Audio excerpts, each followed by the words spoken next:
Hello, welcome to Q learning. ഇന്ന് നമ്മൾ നോക്കാൻ പോകുന്നത് അസിസ്റ്റന്റ് ഡേറ്റാബേസ് അഡ്മിനിസ്ട്രേറ്റർ എക്സാമിലെ ഒബ്ജക്റ്റ് ഓറിയന്റഡ് പ്രോഗ്രാമിംഗ് എന്ന ഭാഗത്തുനിന്ന് ചോദിച്ചിട്ടുള്ള ജാവ ആൻഡ് CPP ബേസ് ചെയ്തിട്ടുള്ള ക്വസ്റ്റ്യൻസ് ആണ്. നമുക്ക് ഫസ്റ്റ് ക്വസ്റ്റ്യനിലേക്ക് പോകാം. Which of the following is a disadvantage of ADT? ADT എന്ന് പറഞ്ഞാൽ അബ്സ്ട്രാക്ട് ഡേറ്റ ടൈപ്പ് ആണ്. അബ്സ്ട്രാക്ട് ഡേറ്റ ടൈപ്പിനെ പറ്റിയിട്ട് ഒരു 3 സ്റ്റേറ്റ്മെന്റ്സ് കൊടുത്തിട്ടുണ്ട്. ഇതിൽ ഡിസഡ്വാൻറ്റേജ് ഏതാണെന്നാണ് ചോദിച്ചേക്കുന്നത്. The different modules can be used by different persons for different purposes with small changes. ADTs encourage modularity of the programming. By using abstract data types, we can change implementations quickly. None of the above. So abstract data type എന്ന് പറഞ്ഞാൽ അതൊരു mathematical മോഡലാണ്, അല്ലെങ്കിൽ നമ്മുടെ computer സയൻസിലെ ഒരു concept ആണെന്നൊക്കെ പറയാൻ പറ്റും. അതായത് ഇതിൽ എന്താണ് ഇതിൽ പറയുന്നതെന്ന് വെച്ചാൽ, ഇതിൽ ഡേറ്റേനെ അവർ അതിൻ്റെ ബിഹേവിയർ അനുസരിച്ചിട്ടായിരിക്കും ഡിഫൈൻ ചെയ്തേക്കുക, അല്ലാതെ അതിൻ്റെ ഇംപ്ലിമെൻറ്റേഷനെ ആയിരിക്കത്തില്ല എന്ത് ചെയ്തേക്കുന്നത്, ഡിഫൈൻ ചെയ്തേക്കുന്നത്. നമുക്ക് ലാർജ് സ്കെയിൽ പ്രോഗ്രാമിങ്ങിലൊക്കെ നമ്മൾ വളരെ യൂസ് ചെയ്യുന്ന ഒരു കൺസെപ്റ്റാണ് ഈ അബ്സ്ട്രാക്ട് ഡേറ്റ ടൈപ്പ് എന്ന് പറയുന്നത്. ഇതിൽ പ്രത്യേകത എന്താണെന്ന് വെച്ചാൽ, ഒരു യൂസർ പോയിന്റ് ഓഫ് വ്യൂവിൽ നിന്നുകൊണ്ട് ഈ ഡേറ്റ എങ്ങനെയാണ് അതിൻ്റെ ബിഹേവിയർ വരുന്നത്, ആ കാര്യമാണ് ഇതിൽ പറയുക. അപ്പോൾ ADTസിന് ഒരുപാട് അഡ്വാൻറ്റേജ് ഉണ്ട്. അത് റീയൂസബിൾ ആണ്, എൻകാപ്സുലേഷൻ പ്രൊവൈഡ് ചെയ്യുന്നുണ്ട്, ഫ്ലെക്സിബിൾ ആണ്, അതുപോലെ മോഡുലാരിറ്റി പ്രൊവൈഡ് ചെയ്യുന്നുണ്ട്. ഇങ്ങനെയുള്ള കുറേ കാര്യങ്ങൾ നമ്മുടെ ADTസ് ഹെൽപ്പ് ചെയ്യുന്നുണ്ട്. സോ ഇതിൽ നമ്മൾ ഓപ്ഷൻസ് ഓരോന്നായിട്ട് നോക്കിയിട്ട് ഇതിൽ ഏതായിരിക്കും ഡിസഡ്വാൻറ്റേജ് ആവുക എന്ന് നോക്കാം. ഫസ്റ്റ് പറയുന്നത് എന്താണ്, അത് മൊഡ്യൂളുകളാക്കിയിട്ട് വരുന്ന ഒരു മൊഡുലാരിറ്റി എന്ന് പറയുന്ന ഫംഗ്ഷനാലിറ്റീനെ പറ്റിയാണ് പറയുന്നത്. അതായത് ഡിഫറെൻ്റ് മൊഡ്യൂൾസ് കാണും, അത് ഡിഫറെൻ്റ് ആയിട്ടുള്ള ആൾക്കാർക്ക് പല ആൾക്കാർക്ക് പല പർപ്പസസിന് വേണ്ടി ചെറിയ ചേഞ്ചസിലൂടെ യൂസ് ചെയ്യാൻ പറ്റും എന്നാണ് പറഞ്ഞേക്കുന്നത്. അത് കറക്റ്റായിട്ടുള്ളൊരു കാര്യമാണ്. നമ്മുടെ ADTയുടെ മോഡുലാരിറ്റി എന്ന് പറയുന്ന ഒരു അഡ്വാൻറ്റേജിനെ പറ്റിയിട്ടാണ് ശരിക്കും ആ ഒരു ഫസ്റ്റ് സ്റ്റേറ്റ്മെന്റ് പറയുന്നത്. അപ്പോൾ മോഡുലാരിറ്റി എന്ന് പറയുന്നതെന്ന് വെച്ചാൽ, നമുക്ക് ഒരു അബ്സ്ട്രാക്ട് ഡേറ്റ ടൈപ്പിനെ മറ്റുള്ള അബ്സ്ട്രാക്ട് ഡേറ്റ ടൈപ്പുകളുമായിട്ട് കമ്പൈൻ ചെയ്തുകൊണ്ട് കൂടുതൽ കോംപ്ലക്സ് ആയിട്ടുള്ള ഡേറ്റ സ്ട്രക്ചേഴ്സ് ക്രിയേറ്റ് ചെയ്യാൻ പറ്റും എന്നാണ് മോഡുലാരിറ്റി പറയുന്നത്. സോ അത് എന്ത് ഹെൽപ്പ് ചെയ്യുന്നുണ്ട്, അതിന് ADT ഹെൽപ്പ് ചെയ്യുന്നുണ്ട്. സോ അത് ഉറപ്പായിട്ടും അതിന്റെ അഡ്വാൻറ്റേജ് ആണ്. നെക്സ്റ്റ് സ്റ്റേറ്റ്മെന്റ് നോക്കിക്കേ, അതും മോഡുലാരിറ്റിനെ പറ്റിയിട്ടുള്ളതാണ്. ADTs encourage modularity in programming, അതും ട്രൂ ആണ്. Next, by using abstract data types we can change implementations quickly. ശരിക്കും ADTയുടെ ഒരു പ്രൈമറി ബെനിഫിറ്റ്സിൽ വരുന്നൊരു കാര്യമാണ് ഇംപ്ലിമെന്റേഷൻ ഡീറ്റെയിൽസ് നമുക്ക് ബാക്കിയുള്ള റെസ്റ്റ് ഓഫ് ദ പ്രോഗ്രാമിനെ അഫക്റ്റ് ചെയ്യാതെ മോഡിഫൈ ചെയ്യാൻ പറ്റും എന്ന് പറയുന്നത്. ഇത് ശരിക്കും ഫ്ലെക്സിബിലിറ്റി എന്ന് പറയുന്ന ADTന്റെ ഒരു അഡ്വാൻറ്റേജ് ആണ് ഈ തേർഡ് സ്റ്റേറ്റ്മെന്റ് ആയിട്ട് പറയുന്നത്. സോ ഈ പറഞ്ഞേക്കുന്ന 3 സ്റ്റേറ്റ്മെന്റ്സും അബ്സ്ട്രാക്ട് ഡേറ്റ ടൈപ്പിന്റെ അഡ്വാൻറ്റേജസ് ആണ്. സോ ഇതിന്റെ answer none of the above ആണ്. ഓക്കെ, അടുത്ത ക്വസ്റ്റ്യൻ നോക്കാം. For the following code how much memory is allocated? Okay, നമുക്കൊരു സ്ട്രക്ചർ തന്നിട്ടുണ്ട്. എക്സാമ്പിൾ എന്ന് പറഞ്ഞ സ്ട്രക്ചർ തന്നിട്ടുണ്ട്. അതിൽ 3 മെമ്പേഴ്സ് ആണ് വരുന്നത്. ഇൻഡ് A, float B and ക്യാർ C, അങ്ങനെ 3 മെമ്പേഴ്സ് ആണ് വരുന്നത്. അപ്പൊ ഇതിന്റെ എത്ര മെമ്മറി ആയിരിക്കും അലോക്കേറ്റ് ചെയ്തേക്കുന്നതെന്നാണ് ചോദിച്ചേക്കുക. നമ്മൾ നോർമലി 62 ബിറ്റ് ആണെങ്കിൽ നമ്മൾ എങ്ങനെ പറയും, ഇൻഡിന് വേണ്ടിയിട്ട് 4 ബിറ്റ് വേണം, ദെൻ ഫ്ലോട്ടിന് വേണ്ടി 4, ക്യാറിന് വേണ്ടി 1, അങ്ങനെ 9 ബൈറ്റ്സ് എന്ന് നമുക്ക് പറയാം. പക്ഷേ ഇവിടെ നമുക്ക് 32 ബിറ്റ് ആണോ 16 ബിറ്റ് ആണോ എന്ന് പറയാത്തത് കൊണ്ട് നമുക്ക് ഇന്ത്യന് 2 ബൈറ്റ് എടുക്കണോ അതോ 4 ബൈറ്റ് എടുക്കണോ എന്ന് നമുക്ക് പറയാൻ പറ്റത്തില്ല. സോ ഇത് കമ്പൈലർ ഡിപ്പെൻഡന്റ് ആണ് ഈ ഒരു കേസിൽ. സോ ഇതിന്റെ ആൻസർ ഈ ഓപ്ഷൻസിൽ ഇല്ല, ഇത് കമ്പൈലർ ഡിപ്പെൻഡന്റ് ആണ്. ഓക്കെ, അടുത്തത് നോക്കാം. A class is called a container class if. Okay, container ക്ലാസ്സിനെ പറ്റിയിട്ടാണ് ചോദിച്ചേക്കുന്നത്. ഒരു ക്ലാസ്സിനെ കണ്ടെയ്നർ ക്ലാസ് എന്ന് പറയണമെന്നുണ്ടെങ്കിൽ എന്താണ് ഈ പറഞ്ഞേക്കുന്നതിൽ എന്ത് കാര്യമാണ് സാറ്റിസ്ഫൈ ചെയ്യേണ്ടതെന്നാണ് ചോദിച്ചേക്കുന്നത്. It contains all the member functions in public mode. It contains another class inside. It contains objects of another class as data members, all of the above. ഇതിന്റെ ആൻസർ എന്ന് പറയുന്നത് ഓപ്ഷൻ C ആണ്. Container ക്ലാസിന്റെ പ്രത്യേകത എന്ന് പറഞ്ഞാൽ, ഒരു ക്ലാസ്സിനുള്ളിൽ വേറെ ഒരു ക്ലാസ്സിന്റെ ഒബ്ജക്റ്റിനെ അതിന്റെ ഡേറ്റ മെമ്പേഴ്സ് ആയിട്ട് അവര് സ്റ്റോർ ചെയ്ത് വെച്ചിട്ടുണ്ടായിരിക്കും. അങ്ങനെയുള്ള ക്ലാസ്സുകളെയാണ് നമ്മൾ കണ്ടെയ്നർ ക്ലാസ്സസ് എന്ന് പറയുന്നത്. സോ കണ്ടെയ്നർ ക്ലാസ് എന്ന് പറയുന്നത് it contains objects of another class as data members. അത്ര ഓർത്ത് വെക്കുക. കണ്ടെയ്നർ ക്ലാസ് എന്ന് പറഞ്ഞാൽ കണ്ടെയ്നർ ക്ലാസ്സിനുള്ളിൽ വേറെ ക്ലാസ്സസിന്റെ ഒബ്ജക്റ്റുകളെ അവരുടെ ഡേറ്റ മെമ്പേഴ്സ് ആയിട്ട് അവർക്ക് സ്റ്റോർ ചെയ്ത് വെക്കാൻ വേണ്ടിയിട്ട് അല്ലെങ്കിൽ ഹോൾഡ് ചെയ്ത് വെക്കാൻ വേണ്ടിയിട്ട് പറ്റും. Okay, then next question. Int A of 2, 4. നമുക്കൊരു അറേ തന്നിട്ടുണ്ട്, 2 റോസും 4 കോളംസും വരുന്ന ഒരു അറേ തന്നിട്ടുണ്ട്. എ ആണ് അറേ. അങ്ങനെയാണെങ്കിൽ A of 1 2 is equivalent to, A of 1 2 ഈ താഴെ കൊടുത്തേക്കുന്നതിൽ ഏതുമായിട്ടാണ് ഇക്വലന്റ് ആവുന്നത് എന്നാണ് ചോദിച്ചേക്കുന്നത്. അപ്പൊ ഇവിടെ ഫസ്റ്റ് ഓപ്ഷൻ നോക്കാം നമുക്ക്. Star A+1+2. ഓക്കെ, എ എന്ന് പറഞ്ഞാൽ നമുക്കറിയാം ബേസ് അഡ്രസ്സിനെയാണ് നമ്മൾ എപ്പോഴും എ പറയുന്നത്. അതായത് ഒരു അറേയുടെ ബേസ് അഡ്രസ്സ് തന്നെ ആയിരിക്കും ആ അറേയുടെ അഡ്രസ്സ് എന്ന് പറയുന്നത്. അപ്പൊ പേര് കൊടുത്താൽ നമുക്ക് കിട്ടുന്നത്. സോ ഈ അഡ്രസ്സ്, ഇത് എന്താണോ ഈ അഡ്രസ്സ്, ഇപ്പം 100 ആണ് ഈ അഡ്രസ്സ് ഉണ്ടെങ്കിൽ ഈ എയിൽ നിന്ന് നമുക്കിത് കിട്ടും. A+1 എന്ന് പറഞ്ഞാൽ എന്താണ്? തൊട്ടടുത്ത റോയിലേക്കാണ് പോകുന്നത്. അതായത് ഇതാണ് ഇപ്പൊ A+1. ദെൻ A+1ന്റെ എന്തെടുക്കാനാണ് പറഞ്ഞേക്കുന്നത്? അവിടെ എന്താണോ ഇരിക്കുന്നത് അതിനെ റെഫർ ചെയ്യാനാണ് പറഞ്ഞേക്കുന്നത്. സോ ഇവിടെ ഇരിക്കുന്ന ഡേറ്റ കിട്ടും. ആ ഡേറ്റയുടെ കൂടെ ഈ 2 എന്ന് പറയുന്ന വാല്യൂ ആഡ് ചെയ്യപ്പെടുകയായിരിക്കും ചെയ്യുക. സോ ഇവിടെ ഇരിക്കുന്ന ഡേറ്റ ഇപ്പൊ 10 ആണെങ്കിൽ ഈ 10ന്റെ കൂടെ 2 കൂടെ ആഡ് ചെയ്ത് 12 എന്നൊരു വാല്യൂ ആയിരിക്കും നമുക്ക് കിട്ടുക. സോ അത് അതിന്റെ ആൻസർ അല്ല. അടുത്തത് ബി നോക്കാം. ബി നോക്കുമ്പോൾ A+1 ആണ് വരുന്നത്. ഓക്കെ, A+1 വരുമ്പോ ഓക്കെ, A+1 വന്നു. അത് കഴിഞ്ഞിട്ട് എന്താ പറഞ്ഞേക്കുന്നത്? A+1 വന്നു. അപ്പൊ നമ്മൾ താഴെ തന്നെ വന്നു. ഇനി A+1ന് ഈ മീൻസ് ഈ ഒരു ഇതിനകത്തിരിക്കുന്ന ഡേറ്റയിലേക്ക് മീൻസ് മെമ്മറിയിലേക്ക് വരാൻ വേണ്ടിയിട്ട് സ്റ്റാർ കിട്ടും. ദെൻ +2 ആണ് പറഞ്ഞേക്കുന്നത്. സോ നമ്മൾ +2 പറയുമ്പം A+1 പറയുമ്പോൾ ഇവിടെ എത്തും. വീണ്ടും +1 ചെയ്യുമ്പോൾ ഇവിടെ എത്തും. ദെൻ +1 ചെയ്യുമ്പോൾ ഇവിടെ എത്തും. സോ ഇതിന്റെ ആൻസർ എന്ന് പറഞ്ഞാൽ ഈ മെമ്മറി ലൊക്കേഷൻ ആയിരിക്കും. ഈ മെമ്മറി ലൊക്കേഷൻ അല്ലേ A of 1 2. സോ ഇത് അതിന്റെ കറക്റ്റ് ആൻസർ ആണ്. ഇനി ഇവിടെ ഓപ്ഷൻ ബി ആൻഡ് സി എന്നൊരു ഒരെണ്ണം കൂടെ ഉണ്ടായതുകൊണ്ട് നമുക്ക് സി കൂടി നോക്കാം. എ ഓഫ് 1 എന്ന് പറഞ്ഞാൽ ഇതല്ലേ? ഈ എ ഓഫ് 1 എന്ന് പറഞ്ഞാൽ നമുക്ക് കിട്ടുന്ന മെമ്മറി എന്ന് പറയുന്നതും ഇത് തന്നെ ആയിരിക്കും. അപ്പൊ അതിന്റെ കൂടെ 2 കൂടെ കൂട്ടിക്കഴിഞ്ഞാൽ നമുക്ക് എന്ത് കിട്ടും? ഇത് കിട്ടും. സോ ഇതും ഇതിന്റെ കറക്റ്റ് ആൻസർ ആണ്. സോ ഇതിന്റെ answer option B and C ആണ്. ഈ ഓപ്ഷൻ സി എങ്ങനെയാ വന്നതെന്ന് ഡൗട്ട് ഉണ്ടെങ്കിൽ എ ഓഫ് 1 എന്ന് പറഞ്ഞാൽ ഏതാണ്? എ ഓഫ് 1 എന്ന് പറഞ്ഞാൽ ഇതല്ലേ? ഈ ഒരു ലൊക്കേഷനെ ആയിരിക്കത്തില്ലേ നമ്മൾ എ ഓഫ് 1 എന്ന് പറയുന്നത്? ഓക്കെ, എ ഓഫ് 1 ഇതാണ്. ആ എ ഓഫ് 1ലെത്തി ദെൻ +2 എന്ന് പറയുമ്പോൾ പോയിന്റ് അരിത്തമെറ്റിക് ആണ്. ദെൻ ഇവിടെ നിന്ന് ഒരെണ്ണം പോകും, ദെൻ 2 എണ്ണം വരും. അവിടെ ഇരിക്കുന്നതിനെ എന്ത് ചെയ്യാനാണ് പറഞ്ഞേക്കുന്നത്? റെഫർ ചെയ്യാനാണ് പറഞ്ഞേക്കുന്നത്. സോ ഈ പൊസിഷനിൽ ഇരിക്കുന്ന ഡേറ്റ ആയിരിക്കും നമുക്ക് കിട്ടുക. സോ A12നെ ഡിസ്പ്ലേ ചെയ്യാൻ വേണ്ടിയിട്ട് ഇതും കിട്ടും. ഈ 2 രീതിയിലും നമുക്ക് A12ൽ ഇരിക്കുന്ന ഡേറ്റനെ ആക്സസ് ചെയ്തെടുക്കാൻ വേണ്ടിയിട്ട് പറ്റും. ഡൗട്ട് ഉണ്ടെങ്കിൽ നിങ്ങൾ ജസ്റ്റ് ഒന്ന് കമ്പൈലറിൽ ഒന്ന് ട്രൈ ചെയ്ത് നോക്കുക. ഇത് നിങ്ങൾക്ക് കറക്റ്റ് ആൻസർ തന്നെ കിട്ടും. ഓക്കെ, അടുത്ത ക്വസ്റ്റ്യനിലേക്ക് പോകാം.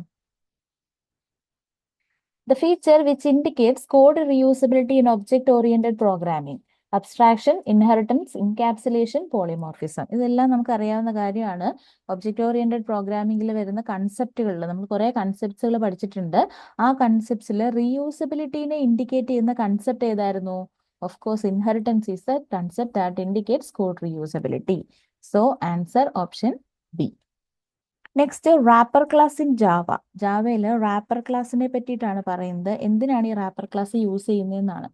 Use to encapsulate primitive data types, does not support interoperability, create a new instance of the class, none of the above. So wrapper class എന്താണെന്ന് അറിഞ്ഞിരുന്നാലേ നമുക്കത് ചെയ്യാൻ പറ്റൂ.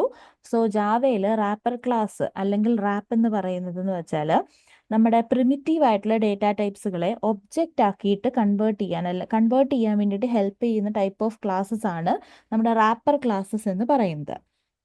ഓക്കെ, അതായത് നമ്മുടെ ജാവയിൽ പ്രിമിറ്റീവ് ആയിട്ടുള്ള ഡേറ്റ ടൈപ്പുകൾ ഉണ്ടല്ലോ, ഇൻറ്റ്, ഡബിള്, അങ്ങനെയൊക്കെയുള്ള പ്രിമിറ്റീവ് ഡേറ്റ ടൈപ്സ്. ഈ പ്രിമിറ്റീവ് ഡേറ്റ ടൈപ്സിനെ നമുക്ക് റാപ്പർ ക്ലാസിന്റെ സഹായത്തോടു കൂടി ഒബ്ജക്റ്റുകളാക്കി കൺവേർട്ട് ചെയ്യാൻ വേണ്ടിയിട്ട് സാധിക്കും. So wrapper classes allow primitive data types to be used as objects. So ഇതിന്റെ ആൻസർ ഏതായിരിക്കും? Use to encapsulate primitive data types, option A. അടുത്തത് നോക്കിക്കേ. Which of the following are valid ways for dynamic memory allocation for an integer by in C++. So C++ലെ dynamic memory അലോക്കേഷന്റെ valid ആയിട്ടുള്ള ഏതൊക്കെ methods ആണെന്നാണ് ചോദിച്ചിരിക്കുന്നത്. First one നോക്കിക്കേ. Int star p is equal to new int 10. So new operator വെച്ചിട്ടാണ് ചെയ്യുന്നത്. ഇത് വാലിഡ് ആണ്. ഇത് കറക്റ്റ് ആയിട്ടുള്ളൊരു ആൻസർ ആണ് ഈ കൊടുത്തേക്കുന്നത്. അതായത് ന്യൂ ഇൻറ്റ് 10 എന്ന് പറയുമ്പോൾ ഒരു ഇൻഡിജർ 10 വാല്യൂ മീൻസ് ഇവിടെ ചെയ്യുന്നതെന്ന് വെച്ചാൽ it will dynamically allocate the memory four an integer and initialise the value with 10.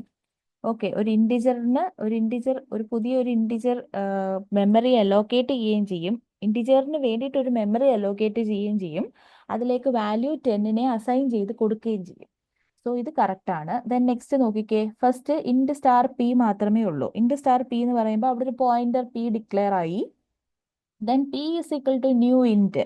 P is equal to new int എന്ന് പറഞ്ഞു കഴിഞ്ഞാൽ ഒരു ഇൻറ്റിജറിന് വേണ്ടിയിട്ടുള്ള മെമ്മറി ഡൈനാമിക്കലി അലോക്കേറ്റ് ആയിട്ടുണ്ട് പിയിലേക്ക്.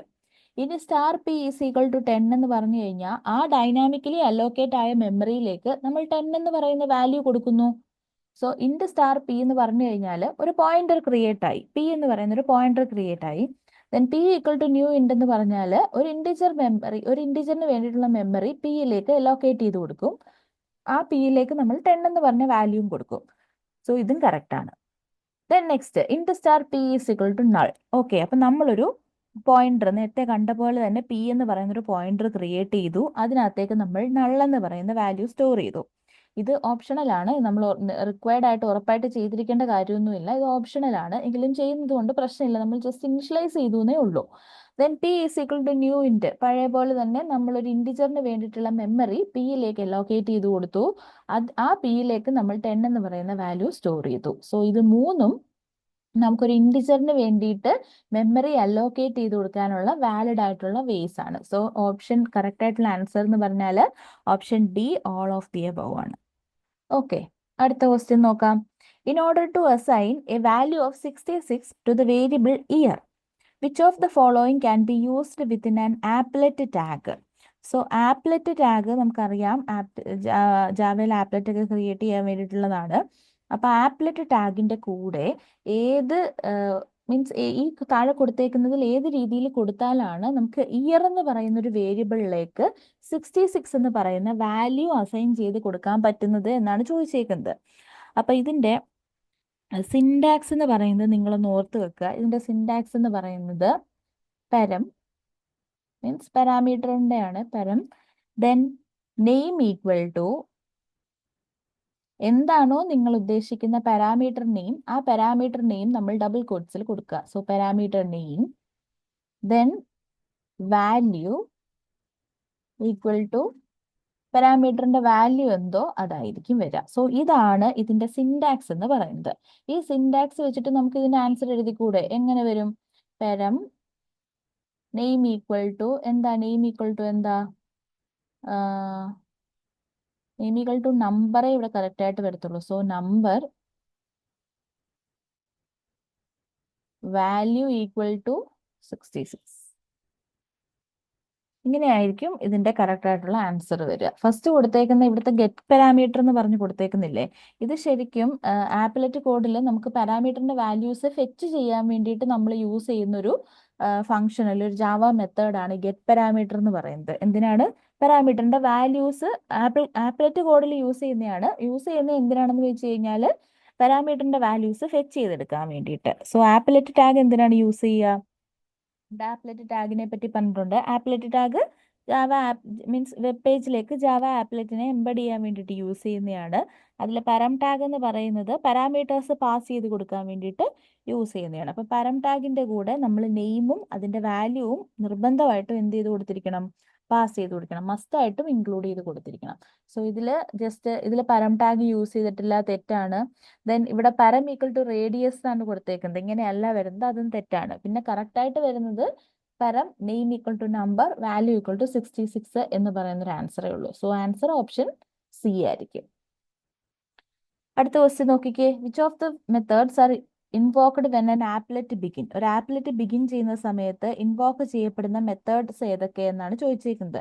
സോ നമുക്ക് എല്ലാവർക്കും അറിയാവുന്ന കാര്യമാണ്, ഒരു ആപ്ലെറ്റ് സ്റ്റാർട്ട് ചെയ്യുമ്പോൾ ആദ്യം വർക്ക് ആവുന്ന അല്ലെങ്കിൽ ഫസ്റ്റ് കോൾ ആവുന്ന മെത്തേഡ് ഏതാണ്? ഇനിറ്റ് മെത്തേഡ് ആണ്. സോ അത് നമുക്ക് എല്ലാവർക്കും അറിയാവുന്ന കാര്യമാണ്. ഇനിറ്റ് മെത്തേഡ് തന്നെയായിരിക്കും ഏറ്റവും ആദ്യം വർക്ക് ചെയ്യുക. സ്റ്റാർട്ടാണെന്ന് തെറ്റിദ്ധരിക്കരുത്. ഒരു ആപ്ലെറ്റ് ഫസ്റ്റ് ലോഡായി കഴിഞ്ഞു കഴിഞ്ഞാൽ ഏറ്റവും ആദ്യം വർക്ക് ചെയ്യുന്നത് ഏതാണ്? ഇനിറ്റ് ആണ്. ഇനിറ്റ് വെച്ചിട്ടാണ് നമ്മൾ വേരിയബിൾസിനെ എല്ലാം ഇനിഷ്യലൈസ് ചെയ്യുന്നതും അതുപോലെ തന്നെ യൂസർ ഇന്റർഫേസ് സെറ്റപ്പ് ചെയ്യുന്നതും എല്ലാം ഇനിറ്റ് ഉപയോഗിച്ചിട്ടാണ്. ഇനിറ്റ് കഴിഞ്ഞാൽ ദെൻ വർക്ക് ചെയ്യാൻ പോകുന്നത് സ്റ്റാർട്ടാണ് നെക്സ്റ്റ് വർക്ക് ചെയ്യാൻ പോകുന്നത്. അപ്പോൾ ഇനിറ്റിന് ശേഷം നെക്സ്റ്റ് കോൾ ചെയ്യപ്പെടാൻ പോകുന്ന മെത്തേഡ് സ്റ്റാർട്ടാണ്. അപ്പോൾ ഒരു ആപ്ലെറ്റ് ആക്റ്റീവ് ആയതിനു ശേഷമാണ് നമുക്ക് ഈ ഒരു സ്റ്റാർട്ട് മെത്തേഡ് വരുന്നത്. സ്റ്റാർട്ട് മെത്തേഡ് ഉപയോഗിച്ചിട്ടായിരിക്കും നമ്മൾ ആപ്ലെറ്റിൻ്റെ ആക്ടിവിറ്റീസിനെ സ്റ്റാർട്ട് ചെയ്യുക. അത് കഴിഞ്ഞ് നമുക്കിവിടെ രണ്ട് ഓപ്ഷൻസ് ഉണ്ട്. ഒന്നുകിൽ ക്രിയേറ്റ് വരാം, അല്ലെങ്കിൽ പെയിന്റ് വരാം. ഓക്കെ, ഇതിൽ ആൻസർ എന്ന് പറയുന്നത് പെയിന്റ് ആണ്. സ്റ്റാർട്ടിന് ശേഷം വരുന്നതാണ് പെയിന്റ് എന്ന് പറയുന്ന മെത്തേഡ്. പെയിന്റ് എന്ന് പറയുന്ന മെത്തേഡ് എന്തിനാ യൂസ് ചെയ്യുന്നത്? നമുക്ക് ആപ്ലെറ്റിന്റെ സ്ക്രീനിൽ എന്തെങ്കിലും കണ്ടന്റ് ഡ്രോ ചെയ്യാനുണ്ടെങ്കിലാണ് നമ്മൾ ഈ പെയിന്റ് എന്ന് പറയുന്ന ഒരു ഓപ്ഷൻ യൂസ് ചെയ്യുന്നത്. അപ്പോൾ ഈ ജാവ ആപ്ലെറ്റുമായിട്ട് ബേസ് ചെയ്ത് വരുന്ന 5 ഇമ്പോർട്ടൻ്റ് ആയിട്ടുള്ള ഫങ്ഷൻസ് ആണുള്ളത്. ഒന്ന് അറിയാം, ഇനിറ്റ്. ഫസ്റ്റ് കോളാവുന്നത് ഇനിറ്റ് ആണ്. Then start, then paint, then stop, then destroy. ഇങ്ങനെ 5 മെത്തേഡ്സ് ആണ് ജാവയുടെ ആപ്ലെറ്റുമായിട്ട് ബന്ധപ്പെട്ട് വരുന്നത്. ഓക്കെ, ഇത് ഓർത്ത് വെച്ചേക്കുക. ഈ ഒരു ഓർഡറിൽ തന്നെയായിരിക്കും കോളിംഗ് നടക്കുന്നത്. Next, can the method main be overloaded in Java? No, main method cannot be overloaded. Yes, main method can be overloaded. Only the return type of the main method can be overloaded. Overloading is not applicable to Java methods. Okay, overloading എന്ന് പറഞ്ഞാൽ എന്താണ്? നമ്മൾ multiple മെത്തേഡ്സിന് same നെയിമും പക്ഷേ different ആയിട്ടുള്ള parameter ലിസ്റ്റും കൊടുക്കും. അങ്ങനെയാണ് നമ്മൾ ജാവയിൽ ഓവർലോഡിങ് ചെയ്യുന്നത്. അത് നമുക്ക് മെയിൻ ഫംഗ്ഷനെ ഓവർലോഡ് ചെയ്യാൻ പറ്റുമോ എന്നാണ് ചോദിച്ചേക്കുന്നത്. ജാവയിൽ എനി മെത്തേഡ്, ഏത് മെത്തേഡ് വേണമെങ്കിലും ജാവയിൽ നമുക്ക് ഓവർലോഡ് ചെയ്യാം. അതിൽ മെയിനും ഇൻക്ലൂഡ് ചെയ്യപ്പെടുന്നുണ്ട്. So any method including the main method can be overloaded in Java. So yes, ഇതാണ് correct answer. Okay, next question. Which of the following are not legitimate thread states in Java? ജാവയിലെ thread സ്റ്റേറ്റ്സിലെ legitimate അല്ലാത്ത state ഏതാണെന്നാണ് ചോദിച്ചേക്കുന്നത്. New, executing, waiting, runnable. ഏതൊക്കെയായിരുന്നു ത്രെഡിന്റെ സ്റ്റേറ്റുകൾ? New ഉണ്ടായിരുന്നു. ന്യൂ എന്താണ്? ജസ്റ്റ് ക്രിയേറ്റഡ് ആണ്, എക്സിക്യൂഷൻ ഒന്നും സ്റ്റാർട്ട് ചെയ്തിട്ടില്ല. ആ ഒരു സ്റ്റേറ്റിനെയാണ് നമ്മൾ ന്യൂ എന്ന് പറയുന്നത്. ദെൻ റണ്ണബിൾ സ്റ്റേറ്റ് ഏതാണ്? അതായത് ഇപ്പൊ റെഡിയാണ്, ഒന്നുകിൽ റെഡി ടു റൺ അല്ലെങ്കിൽ കറൻ്റ്ലി റണ്ണിങ്.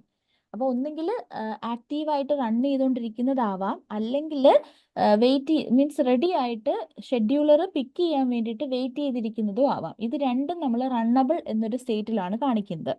ദെൻ പിന്നെ വരുന്നതാണ് വെയിറ്റിംഗ് സ്റ്റേറ്റ്. വെയിറ്റിംഗ് സ്റ്റേറ്റ് അറിയാലോ, വെയിറ്റ് ചെയ്തിരിക്കുന്ന ഒരു സ്റ്റേറ്റ് ആണ്.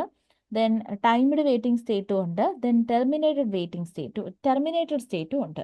അപ്പോൾ ഇതിലില്ലാത്ത സ്റ്റേറ്റ് ഏതാണ്? എക്സിക്യൂട്ടിംഗ് സ്റ്റേറ്റ് ആണ്. എക്സിക്യൂട്ടിംഗ് സ്റ്റേറ്റ് എന്നൊരു സ്റ്റേറ്റ് ഇല്ല. ഈ എക്സിക്യൂട്ട് ചെയ്യുകയാണെങ്കിലും എക്സിക്യൂട്ട് ചെയ്യാൻ റെഡി ആയിട്ട് വെയിറ്റ് ചെയ്തിരിക്കുകയാണെങ്കിലും അത് രണ്ടും ഏതിനകത്തായിരിക്കും വരിക? റണ്ണബിളിനകത്തായിരിക്കും വരിക. സോ ഇതിന്റെ ആൻസർ എക്സിക്യൂട്ടിംഗ് ആണ്. അതൊരു ലെജിറ്റിമേറ്റ് ആയിട്ടുള്ള ത്രെഡ് സ്റ്റേറ്റ് അല്ല. Okay, next question. Choose the statement which is true regarding polymorphism. പോളിമോർഫിസത്തിനെ പറ്റിയുള്ള ട്രൂ സ്റ്റേറ്റ്മെന്റ് കണ്ടുപിടിക്കുക എന്നാണ് പറഞ്ഞേക്കുന്നത്. An overridden method can be more restrictive than superclass method. An overridden method can be less restrictive than superclass method. Overloaded methods cannot change the return type. Constructors can be overridden. Okay, അപ്പം ഇതിൽ പറഞ്ഞേക്കുന്നത് overridden മെത്തേഡിനെ പറ്റിയിട്ടാണ് ചോദിച്ചേക്കുന്നത്. അതായത് super class മെത്തേഡിനേക്കാളും restrictive ആയിരിക്കും overridden method, അല്ലെങ്കിൽ super class മെത്തേഡിനേക്കാളും less restrictive ആയിരിക്കും എന്നാണ് പറഞ്ഞേക്കുന്നത്. പിന്നെ പറഞ്ഞേക്കുന്നത് റിട്ടേൺ ടൈപ്പ് ചേഞ്ച് ചെയ്യാൻ പറ്റില്ല, കൺസ്ട്രക്ടേഴ്സിനെ ഓവർറൈഡ് ചെയ്യാൻ പറ്റും. ഇങ്ങനെയുള്ള കുറച്ച് കാര്യങ്ങളാണ് പറഞ്ഞേക്കുന്നത്. അപ്പം ഇതിൽ നമ്മൾ ജാവയിൽ ഇപ്പം നമ്മൾ ഏതെങ്കിലും ഒരു മെത്തേഡ് ഇപ്പം ഓവർറൈഡ് ചെയ്യുകയാണെന്ന് വെച്ചോ. ഓക്കെ, അങ്ങനെയാണെങ്കിൽ ഈ ഓവർറിഡൻ മെത്തേഡ് എന്ന് പറയുന്നത് അതായിരിക്കരുത് കൂടുതൽ റെസ്ട്രിക്റ്റീവ് ആയിട്ടിരിക്കേണ്ടത്. അതായത് സബ് ക്ലാസ്സിൽ വരുന്ന മെത്തേഡ് ഏതോ അതായിരിക്കില്ല ഉറപ്പായിട്ടും കൂടുതൽ റെസ്ട്രിക്റ്റീവ് ആയിട്ട് നിൽക്കേണ്ടത്. ഓക്കെ, അതായത് സൂപ്പർ ക്ലാസ് മെത്തേഡ് ഉണ്ട്, ആ സൂപ്പർ ക്ലാസ് മെത്തേഡിലുള്ള ആ മെത്തേഡ് എന്തോ അതിനെയാണല്ലോ നമ്മൾ ഓവർ റൈഡ് ചെയ്തുകൊണ്ട് സബ് ക്ലാസ്സിലേക്ക് കൊണ്ടുവരിക. ആ സൂപ്പർ ക്ലാസ്സിലുള്ള മെത്തേഡ് ആയിരിക്കും കൂടുതൽ റെസ്ട്രിക്റ്റീവ് ആയിട്ടുള്ളത്. അല്ലാതെ സബ് ക്ലാസ്സിലുള്ളതായിരിക്കില്ല കൂടുതൽ റെസ്ട്രിക്റ്റീവ് ആയിട്ട് നിൽക്കുന്നത്. ഓക്കെ, അപ്പം overridden method can be more restrictive than super class method എന്നാണ് ഫസ്റ്റ് ഓപ്ഷനിൽ പറഞ്ഞേക്കുന്നത്. അത് തെറ്റാണ്. ഓവർറിഡൻ മെത്തേഡ് ലെസ് റെസ്ട്രിക്റ്റീവ് ആണ് സൂപ്പർ ക്ലാസ് മെത്തേഡിനേക്കാൾ. ഇപ്പോൾ എക്സാമ്പിൾ പറയുകയാണെങ്കിൽ നമുക്ക് എ എന്ന് പറയുന്ന ഒരു സൂപ്പർ ക്ലാസ് ഉണ്ടെന്ന് നിങ്ങൾ കരുതുക. അതിൻ്റെ ആക്സസ് മോഡിഫയർ എന്ന് പറയുന്നത്, അല്ലെങ്കിൽ അതിനകത്തൊരു മെത്തേഡ് ഉണ്ട്, ആ മെത്തേഡിൻ്റെ ആക്സസ് മോഡിഫയർ പ്രൊട്ടക്റ്റഡ് ആണെന്ന് നിങ്ങൾ കരുതുക. അങ്ങനെയാണെങ്കിൽ ഈ മെത്തേഡ് എന്തായാലും ഇതിനെ നമ്മൾ ഓവർ റൈഡ് ചെയ്തുകൊണ്ട് ബിയിലേക്ക് കൊണ്ടുവരുമ്പോൾ നമ്മൾ ഇതിന്റെ ആക്സസ് സ്പെസിഫയർ ഓക്കെ ഈ മെത്തേഡ് എന്തോ ഈ മെത്തേഡിനെ ഞാൻ ഓവർ റൈഡ് ചെയ്ത് കൊണ്ടുവന്ന് ബിയിൽ കൊണ്ടുവന്നു. ഞാൻ ഇവിടെ ആക്സസ് സ്പെസിഫയർ പറഞ്ഞു കൊടുത്തിട്ടില്ല എന്നുണ്ടെങ്കിൽ അവിടെ ഡീഫോൾട്ട് ആക്സസ് സ്പെസിഫയർ ആയിരിക്കും വരിക. പക്ഷേ ഇപ്പം ഇതിന്റെ ഇതിന് എങ്ങനെ ആക്സസ് സ്പെസിഫയറിന്റെ റെസ്ട്രിക്ഷൻസ് വരുന്നതെന്ന് പറയാം. പ്രൈവറ്റിനാണ് ഏറ്റവും കൂടുതൽ റെസ്ട്രിക്ഷൻസ് ഉള്ളത്. ദെൻ ഡിഫോൾട്ട് ഓൾറെഡി നമുക്കറിയാം പ്രൈവറ്റ് തന്നെയാണ്. ദെൻ പ്രൊട്ടക്റ്റഡ്, ദെൻ പബ്ലിക്, ഈ ഒരു രീതിയിലായിരിക്കും വരിക. ഇതിൽ ഏറ്റവും കൂടുതൽ റെസ്ട്രിക്ഷൻസ് ഉണ്ടാവുക പ്രൈവറ്റിനാണ്. താഴോട്ട് വരുമ്പോൾ റെസ്ട്രിക്ഷൻസ് കുറഞ്ഞു വരികയാണ് ചെയ്യുന്നത്. അപ്പം ഓൾറെഡി നമ്മുടെ സൂപ്പർ ക്ലാസ്സിൽ പ്രൊട്ടക്റ്റഡ് ആയിരിക്കുന്ന ഒരു മെത്തേഡ്, ആ മെത്തേഡിനെ നമുക്ക് വീണ്ടും റെസ്ട്രിക്ഷൻസ് കൂട്ടി സബ് ക്ലാസ്സിലേക്ക് കൊണ്ടുവരാൻ പറ്റില്ല. റെസ്ട്രിക്ഷൻസ് കുറഞ്ഞേയിരിക്കും. അപ്പം നമ്മളിവിടെ പ്രത്യേകിച്ച് പറഞ്ഞു കൊടുത്തിട്ടില്ല എന്നുണ്ടെങ്കിൽ ഇവർ ഡീഫോൾട്ട് എടുക്കും. ഡീഫോൾട്ട് എന്ന് പറയുമ്പോൾ നമ്മുടെ പ്രൊട്ടക്റ്റഡിനേക്കാളും കൂടുതൽ റെസ്ട്രിക്റ്റഡ് ആണ്. അത് കമ്പൈൽ ടൈം എററിലേക്ക് നയിക്കും. ഓക്കെ, അപ്പം ഡീഫോൾട്ടിന് പകരം നമ്മൾ യൂസ് ചെയ്യേണ്ടത് നമുക്ക് യൂസ് ചെയ്യാൻ പറ്റുന്നത് പ്രൊട്ടക്റ്റഡ് അല്ലേ, സോ നമുക്കിവിടെ യൂസ് ചെയ്യാൻ പറ്റുന്നത് പബ്ലിക് മാത്രമാണ്. അതുകൊണ്ടാണ് പറയുന്നത് നമ്മൾ ഇങ്ങനെ ഒരു ഓവർ റൈഡിങ് ചെയ്യുന്ന സമയത്ത് നമ്മൾ ഉറപ്പായിട്ട് ഫോളോ ചെയ്യേണ്ട ഒരു റൂള് കൂടിയാണ് ഓവർ റിഡൻ മെത്തേഡ് എപ്പോഴും സൂപ്പർ ക്ലാസ് മെത്തേഡിനേക്കാളും ലെസ് റെസ്ട്രിക്റ്റീവ് ആയിരിക്കണം. സോ ഇതിന്റെ ആൻസർ എന്ന് പറയുന്നത് ഓപ്ഷൻ ബി ആണ്. ഓക്കെ ആണല്ലോ? ഓക്കെ, അടുത്ത ക്വസ്റ്റ്യൻ നോക്കാം. In multiple inheritance if class C inherits two classes A and B as follows, which class constructor will be called first? Class A, class B, class C, public A, public B. So class C എയിൽ നിന്നും ബിയിൽ നിന്നും inherit ചെയ്ത് വരികയാണ്. അങ്ങനെയാണെങ്കിൽ ഏത് ക്ലാസിന്റെ constructor ആയിരിക്കും ആദ്യം കോൾ ആവുന്നത് എന്നാണ് ചോദ്യം. അപ്പൊ നിങ്ങൾ ഓർത്തിരിക്കേണ്ട ഒരു കാര്യം എന്ന് വെച്ചാൽ എപ്പോഴും ബേസ് ക്ലാസ് കൺസ്ട്രക്ടർ ആണ് ആദ്യം കോൾ ആവുക. അത് ഇപ്പം എയിൽ നിന്നും ബി നമ്മൾ ഇൻഹെറിറ്റ് ചെയ്തെടുക്കുകയാണെങ്കിൽ ബിയിൽ നമ്മളൊരു കോൾ ചെയ്യുകയാണെങ്കിൽ അത് ആദ്യം കോൾ ആവുക എയുടെ കൺസ്ട്രക്ടർ ആയിരിക്കും, ബേസ് ക്ലാസിന്റെ കൺസ്ട്രക്ടർ ആയിരിക്കും ആദ്യം കോൾ ആവുന്നത്. അപ്പൊ ഇപ്പം ഇവിടെ മൾട്ടിപ്പിൾ ഇൻഹെറിറ്റൻസ് ആണ്, നമുക്ക് രണ്ട് ബേസ് ക്ലാസ് ഉണ്ട്, എയും ഉണ്ട് ബിയും ഉണ്ട്. സോ എയുടെ ആയിരിക്കുമോ ബിയുടെ ആയിരിക്കുമോ നമുക്ക് കോൾ ആവുക? അപ്പൊ നമുക്ക് അറിയാവുന്ന കാര്യമാണ് എന്താണ് കൺസ്ട്രക്ടറിന്റെ കോളിംഗ് എന്ന് പറയുമ്പോൾ ഫസ്റ്റ് കോൾ ആവുക ബേസ് ക്ലാസിന്റെ കൺസ്ട്രക്ടർ ആണ്. പക്ഷെ ഇവിടുത്തെ പ്രശ്നം എന്താ, നമുക്ക് രണ്ട് ബേസ് ക്ലാസ് ഉണ്ട്, എയും നമ്മുടെ ബേസ് ക്ലാസ് ആണ്, ബിയും നമ്മുടെ ബേസ് ക്ലാസ് ആണ്. സോ ഇതിൽ ഏതിന്റെ ആയിരിക്കും കോൾ ആവുക എന്നാണ് അടുത്ത ചോദ്യം. അതെങ്ങനെ കണ്ടുപിടിക്കുന്ന വെച്ചാൽ നമ്മുടെ ബേസ് ക്ലാസ് എങ്ങനെയാണ് ഇനിഷ്യലൈസ് ചെയ്തേക്കുന്നത് നോക്കുക. അതായത് ഇവിടെ നോക്കിക്കേ, C public A public B, ഈ ഒരു ഓർഡറിലല്ലേ ഇത് ഇനിഷ്യലൈസ് ചെയ്തേക്കുന്നത്. അതില് ആദ്യം ഏത് ക്ലാസ് ആണോ വരുന്നത് ആ ക്ലാസിന്റെ കൺസ്ട്രക്ടർ ആയിരിക്കും ആദ്യം കോൾ ആവുക. ഓക്കെ, അപ്പം ഏത് ഓർഡറിലാണോ ഡിറൈവ്ഡ് ക്ലാസിന്റെ ഡിക്ലറേഷൻ വരുന്നത് അതിൽ ആദ്യം ഇനിഷ്യലൈസ് ചെയ്തേക്കുന്ന ബേസ് ക്ലാസ് ഏതോ അതായിരിക്കും ആദ്യം കോൾ ആവുക. സോ ഇവിടെ ആദ്യം കോൾ ആവാൻ പോകുന്നത് എയുടെ കൺസ്ട്രക്ടർ ആയിരിക്കും. ദെൻ സെക്കൻഡ് കോൾ ആവാൻ പോകുന്നത് ബിയുടെ കൺസ്ട്രക്ടർ ആയിരിക്കും. പിന്നെ ആയിരിക്കും സിയുടെ കൺസ്ട്രക്ടർ കോൾ ആവുക. സോ ഫസ്റ്റ് കോൾ ആവുന്നത് ആരാണ്? എ ആണ്. ഓപ്ഷൻ എ, എയുടെ കൺസ്ട്രക്ടർ ആണ് ആദ്യം കോൾ ആവുക. Then next question, which of the following can be used to create an abstract class in C++ programming language? C++ programming languageൽ abstract class create ചെയ്യാൻ വേണ്ടി use ചെയ്യുന്നത് താഴെ പറയുന്നതിൽ ഏതാണ്? By declaring a virtual function in base class, by using a pure virtual function in the class, by declaring virtual keyword afterward the class declaration, none of the above. So നമുക്കറിയാം C++ൽ ഇപ്പം നമുക്ക് ജാവയിലാണെങ്കിൽ abstract keyword ഉണ്ട്, ആ keyword ഉപയോഗിച്ച് നമുക്ക് abstract class create ചെയ്യാം. പക്ഷേ C++ൽ നമുക്ക് അബ്സ്ട്രാക്ട് ക്ലാസ് ക്രിയേറ്റ് ചെയ്യാൻ അബ്സ്ട്രാക്ട് മെത്തേഡ് ഒന്നുമില്ല. പിന്നെ എങ്ങനെ നമ്മൾ അബ്സ്ട്രാക്ട് ക്ലാസ് ക്രിയേറ്റ് ചെയ്യും? അപ്പോൾ ഒരു ക്ലാസ്സിനെ അബ്സ്ട്രാക്ട് ആക്കാൻ വേണ്ടിയിട്ട് അതിൽ അറ്റ്ലീസ്റ്റ് ഒരു പ്യുവർ വെർച്വൽ ഫംഗ്ഷൻ എങ്കിലും ഉണ്ടായാൽ മതി. ഓക്കെ, അപ്പം ഒരു ക്ലാസ്സിൽ അറ്റ്ലീസ്റ്റ് ഒരു പ്യുവർ വെർച്വൽ ഫംഗ്ഷൻ എങ്കിലും ഉണ്ടെങ്കിൽ C++ൽ ആ ക്ലാസ് എന്തായി മാറും? അബ്സ്ട്രാക്ട് ആയിട്ട് മാറും. So option B is the correct answer.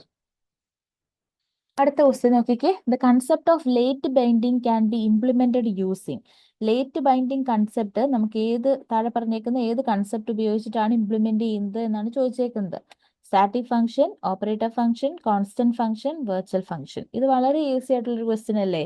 Late binding എന്ന് പറഞ്ഞാൽ എന്താണ്? ഡൈനാമിക് ബൈൻഡിങ് ആണ്. ഡൈനാമിക് ബൈൻഡിങ് എന്ന് പറയുമ്പോൾ ഏതുമായിട്ട് ബന്ധപ്പെട്ട് വരുന്നതാണ്? എന്താ ഡൈനാമിക് ബൈൻഡിങ് എന്ന് പറഞ്ഞാൽ? ഡൈനാമിക് ബൈൻഡിംഗ് എന്ന് പറഞ്ഞാൽ ഏത് മെത്തേഡാണ് കോൾ ചെയ്യപ്പെടേണ്ടത് എന്നുള്ളത് ഡിറ്റർമൈൻ ചെയ്യുന്നത് റൺ ടൈമിലായിരിക്കും, കമ്പൈൽ ടൈമിലായിരിക്കില്ല, റൺ ടൈമിലായിരിക്കും. അതായത് നമ്മുടെ റൺ ടൈം പോളിമോർഫിസം, റൺ ടൈമിലായിരിക്കും അവരെന്ത് ഡിറ്റർമൈൻ ചെയ്യുക, ഏത് മെത്തേഡാണ് കോൾ ചെയ്യേണ്ടത് എന്നുള്ളത്. സോ അത് നമ്മൾ അച്ചീവ് ചെയ്യുന്നത് എന്തിന്റെ സഹായത്തോടെയാണ്? വെർച്വൽ ഫങ്ഷൻസിന്റെ സഹായത്തോടെയാണ്. Option D is the correct answer. നോക്കാം അടുത്ത question. What does the standard exception class represent in C++? So നമ്മുടെ C++ൽ STD എക്സെപ്ഷൻ ക്ലാസ് എന്തിനെയാണ് റെപ്രസെന്റ് ചെയ്യുന്നത്? ഈസി ക്വസ്റ്റ്യൻ ആണ്. എന്താണ്?